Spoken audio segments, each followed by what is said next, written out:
El establecimiento, cabañas, balcones y aparts tiene jardín y está ubicado en Carpintería. Se halla a 9 kilómetros de Merlo. Hay aparcamiento privado gratuito. Los alojamientos disponen de zona de comedor, zona de estar con televisión de pantalla plana y cocina equipada con microondas, tostadora, nevera, fogones y hervidor de agua. El establecimiento, cabañas, balcones y aparts proporciona Wi-Fi gratuito en todas sus instalaciones. Se facilitan toallas y ropa de cama. El establecimiento, cabañas, balcones y aparts también cuenta con piscina al aire libre. La zona es ideal para practicar ciclismo y se facilita un préstamo de bicicletas. El establecimiento, cabañas, balcones y aparts se encuentra a 39 kilómetros de Alpa Corral. Se proporciona un servicio de traslado gratuito.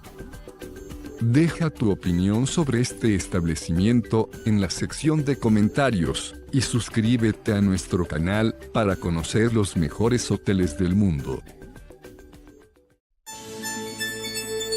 Reserva tu habitación a precios de oferta ingresando a hotelesentv.com.